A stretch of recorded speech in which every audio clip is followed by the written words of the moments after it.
नमस्कार मु रश्मि आपको स्वागत करुच्ची मो चैनल आम रोसे घर को। आज रेसिपी हूँ चूड़ा आउ सुजी रे गोटे झटपट तैयारी होता चकुली जोटा आप अति व्यस्त भितर यदि आउ कि ब्रेकफास्ट करना रेसिपी आपड़ करेंगे कि पिला टिफिन बॉक्स रे भी दवाई बहुत ही बढ़िया। यहाँ बहुत ही कम तेल रे तैयारी होता आउ जल्दी तैयारी होता गोटे इजी आउ हेल्दी रेसिपी। चलते देखा ये रेसिपी आज आम केमती बनइबा। ये चूड़ा सुजीर चकुली मुझे गोटे कप्र कंचा चूड़ा चूड़ा ठू टिके कम हिसाब रे नहीं सुजी गोटे छोट कप्र दही फाड़े आलू को मुझे ग्रेट कर नहीं से फाड़े गाजर को भी मुझे ग्रेट कर नहीं तापरे गोटे कंचा लंका छोट छोट काटी देछि गोटे पियाज को भी एमती छोट छोट करी काटिछि आ किछि भृषंग पत्र को काटिक नहीं। प्रथमे ये चूड़ा को आम ग्राइंडिंग करके नहीं आसवा तो गोटे ग्राइंडिंग जार रे कंचा चूड़ा देदेली ता सहित मु सुजीटा भी दे दूची तो मिसेकी आम एटा को ग्राइंड करके गोटे पाउडर भाया करदबा। तो ध्यान रखिए बेसी प्लेन करवानी टिके टिके खदड़िया रहिले ही एटा भल लागिबो।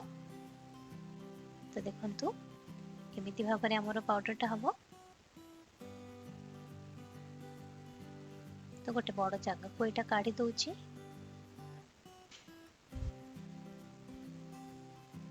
एबे एथिरे दही मिसौची दहीटा देले आमर जो झटपट जलखिया खोजती दहीटा देले सांग सांग एटा फर्मेंट हो जाए आउ आमर चकुली कला बेले भल हुए।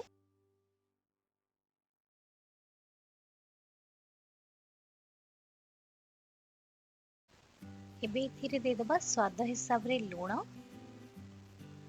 तापरे अल्प अल्प पानी देकी एटा को आमे गोलेबा जेतु चूड़ा और सुजी आमर दीटा जाक बहुत ही पानी पिए तो आमे से हिसाब रे देखिकी दबा। ये बैटरटा आमको बेसी पतला दरकार नहीं टिके मोटा बैटर ही रहिबो। तो एकाथरे पानी न दी धीरे धीरे देकी आमे एटा को गोले नबा भल भाबरे। तो देखंतु एटा को मु गोले नेली आ एटा एतिकी ही मोटा रहिबा दरकार बेसी एटी पतला नाही।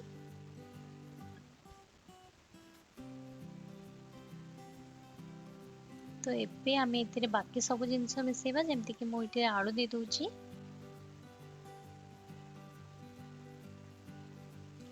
एबे गाजर दे दबा एथिरे तापरे बाकी सब जिंस दे दबा भृषंग पत्र कटा कंचा लंका कटा आउ पियाज ये सब जिनस अल्प टिके टिके रखि आलू को छाड़ी सेटा आमे हमर चकुली रो ऊपर दबा। तो एबे सब जिनस को भल भाव में गोले नबा।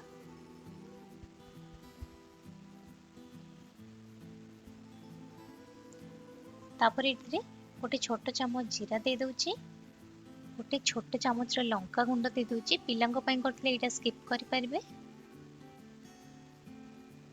तापर ए सब को भल भाव में मिसै दबा।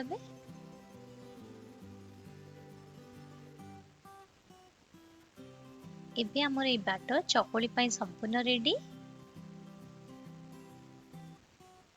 तो गोटे तावा गरम करी नैची इठी मु सोरिष तेल रे करबी आपण चाहे रिफाइन तेल रे भी करि परिबे। गोटे बस छोट चामच तेल दे दोची और तेलटा को ये तावा रो चारियाडे एमती बुले नेली। तावा गरम हे गले आमे एथिरे गोली के रखितबा बैटरटा दबा। तो पाखापाखि 2 चामच भलिया बैटर एथिरे आमे दबा और ताको मोटा करी आमे एमती चकुली भलिया करदबा बेसी पतला करबानी ताले एटा तावा रो जमा भी उठिबनी बहुत कष्ट हबो।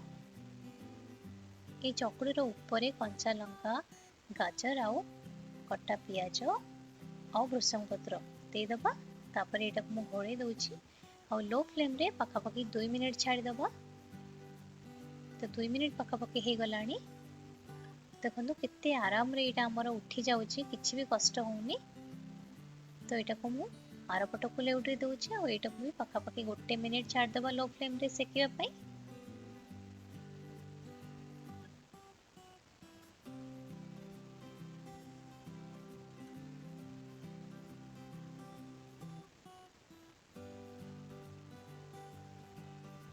जेहेतु आम सुजी देइचंती आर ऊपरटा टिके बढ़िया क्रंची भलिया लागिबो आ भितरटा नरम लागिबो जेहेतु आम एटी चूड़ा भी देइचंती। देखंतु मु उल्टी देली गोटे आमर चकुड़ी रेडी हे गला। ତ ବାକି ଏମିତି ଏଇ ପ୍ରୋସେସରେ ଆଉ ସବୁ ଚକୁଳି ବି ତିଆରି କରିନେବା।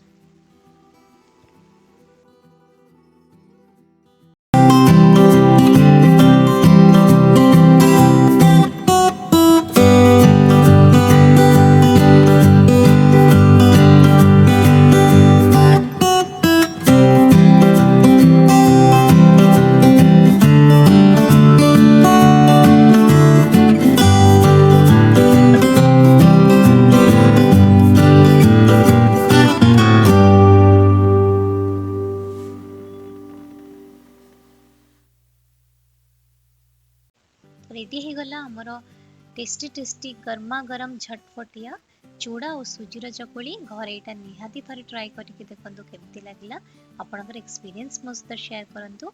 ଆଉ ଯଦି ଏପର୍ଯ୍ୟନ୍ତ ମୋର ଚ୍ୟାନେଲକୁ ସବସ୍କ୍ରାଇବ୍ କରିନାହାନ୍ତି, ଆମ ରୋଷେଇ ଘର ଚ୍ୟାନେଲକୁ ଦୟାକରି ସବସ୍କ୍ରାଇବ୍ କରିନିଅନ୍ତୁ। ପୁଣି ଦେଖାହବ ଆଉ ଏକ ନୂଆ ରେସିପି ସହିତ। ନମସ୍କାର।